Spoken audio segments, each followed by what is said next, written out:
No canal Professor Rodrigo Batista. Aqui juntos, todos os dias, nós estudamos a Palavra de Deus.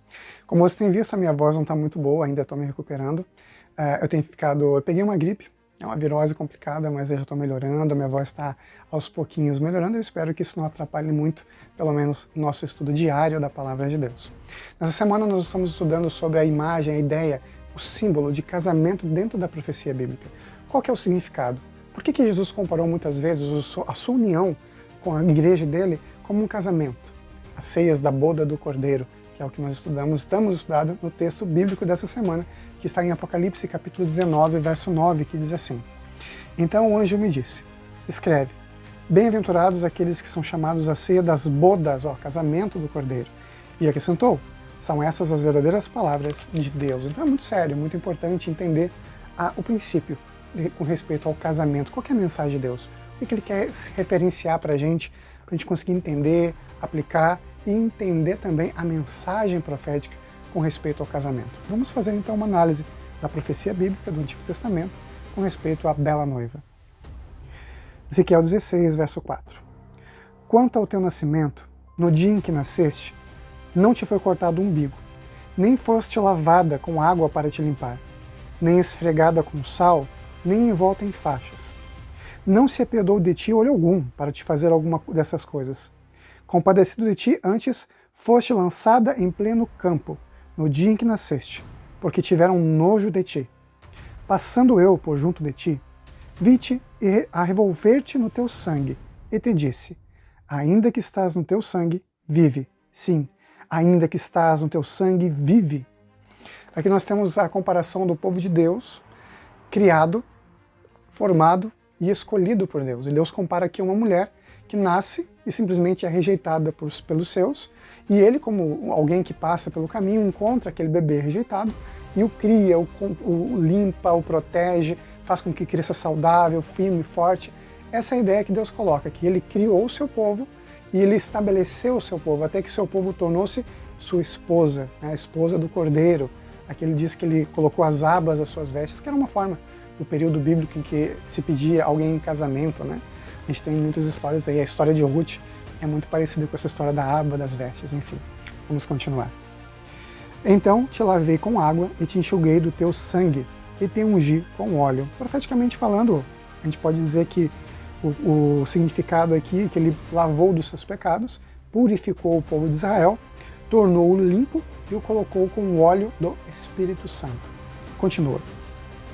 Também te vesti de roupas bordadas, e te calcei com couro da melhor qualidade, e te cingi de linho fino e te cobri de seda. Verso 10. Aqui Deus colocou a sua graça sobre o seu povo. Deu o perdão, deu um novo começo, as vestes de justiça, pés preparados, e tornou bela. Também te adornei com enfeites e te pus braceletes nas mãos e colar à roda do teu pescoço, como costume daquelas pessoas que viviam naquelas épocas. As mulheres muitas vezes usavam joias para se embelezar. E aqui ele está dizendo que o povo de Deus foi embelezado por Deus. Deus deu coisas, objetos de ouro também, enfim, para que eles se tornassem um povo belo, forte. Essa é a comparação, um povo próspero e bonito. Coloquei-te um pendente no nariz e arrecadas nas orelhas e linda coroa na cabeça. Assim foste ornada de ouro e prata. O teu vestido era de linho fino, de seda e de bordados. Nutriste de flor de farinha, de mel e de azeite. Eras formosa em extremo e chegaste a ser rainha. Então aqui a igreja chegou ao seu auge, o povo de Deus realmente escolhido e erguido, o povo de Israel, para estar ao lado do Senhor. E o texto bíblico continua no verso 14. Correu a tua fama entre as nações, por causa da tua formosura, pois era perfeita por causa da minha glória que eu pusera em ti, diz o Senhor. Quando a gente continua o texto bíblico, infelizmente o texto acaba falando que essa linda jovem, a esposa do Cordeiro, a esposa de Deus, que é o seu povo, acaba abandonando o Senhor, ela se prostitui, começa a se vender para as outras nações, abandona a crença em Deus, abandona o amor a Deus e começa a adorar deuses, começa a se poluir mesmo, a se manchar com as outras nações, abandonando o amor a Deus e amando os outros. O texto bíblico de Ezequiel 16 faz essa comparação e fala como o povo realmente sofreu muito pelo afastamento de Deus. Infelizmente, eles se afastaram a tal ponto que chegou finalmente a situações que não irreversíveis. Eles haviam passado do ponto. E o povo de Israel acabou sendo destruído pelo Império Assírio com o passar da história, e depois, um pouquinho mais da história, o povo de Judá também acabou sofrendo nas mãos do Império Babilônico. Aqui essa comparação que Deus faz com o seu povo.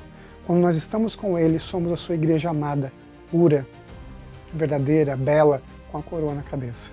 Quando nos afastamos de Deus, nos tornamos uma igreja prostituída, uma igreja adúltera, uma igreja suja. E isso é essencial dentro do Apocalipse, principalmente ali, capítulo 16, 17, porque esses exemplos que estão aqui em Ezequiel 16 são aplicados à igreja de Deus no Novo Testamento, no livro do Apocalipse. Se a gente não conseguir entender aqui em Ezequiel, a gente não vai entender lá em Apocalipse. Por isso, nessa semana, é importante a gente pensar e entender a ideia de mulher bela e formosa, a esposa do Cordeiro, que quando está com Cristo é bela, tem suas vestes de justiça e tem a sua coroa de glória. E quando abandona o Senhor, se torna algo ruim, uma mulher prostituída, uma adúltera, que é alguém que abandona. Ainda assim, o texto bíblico diz que Deus continua trabalhando com o seu povo, porque Deus nos ama tanto que Ele nunca nos abandona. Então a questão agora é que de lado nós vamos estar? Como nós vamos compreender? Será que nós vamos permitir que a nossa beleza seja um reflexo do amor de Deus? Ou a gente vai fazer a mesma coisa que Lúcifer, que vai começar a achar que a beleza é só nossa, que é tudo nosso, que pertence a gente e que Deus não tem nada a ver com isso, eu posso fazer o que eu quiser. Isso é importante, porque esse foi o erro de Lúcifer. A igreja ela é bela enquanto está com Cristo. E quando ela não tem Jesus, ela perde essa beleza. Que Deus possa nos abençoar para a gente conseguir entender o livro do Apocalipse graças ao que a própria Bíblia explica no Antigo Testamento também. Lembrando que para o João, para o nosso querido João, o revelador, a Bíblia que ele conhecia eram os escritos do Antigo Testamento e agora alguns escritos que estavam ali espalhados do Novo Testamento, que haviam sido escritos pelos seus amigos, os apóstolos. Vamos juntos orar? Querido Pai que estás no céu, te agradecemos pela Tua palavra, te agradecemos pela lição que nós temos aqui em Ezequiel 16, onde o Senhor nos mostra, nos dá as pistas para conseguir entender as revelações de Deus em Apocalipse. Nos ajuda a entender também, na prática, que a beleza é boa, é uma coisa que nós nos agradamos, mas a verdadeira beleza ela é de um caráter, e isso vem de Deus. E a gente possa escolher sempre estar contigo e ter a verdadeira beleza, que é do nosso Senhor e amado Deus. Em nome de Jesus. Amém. Nunca se esqueça, meu amigo e minha amiga, você que é solteiro, ouça a voz de Deus, não apenas os seus olhos, mas compreenda com o coração e a mente. A verdadeira beleza, aquilo que permanece, é o caráter, e isso é com Deus. A gente não deve nunca simplesmente se levar pela beleza física. A beleza física vai ter no céu, todo mundo vai ser bonito. Nesse mundo nós temos diferenças culturais, algumas pessoas podem parecer mais feias, outras mais bonitas, mas na verdade todos somos diferentes e todos somos especiais aos olhos de Deus. Todos somos a coisa mais linda do Senhor. E a verdadeira beleza mesmo, que tem que agradar, tem a ver com caráter.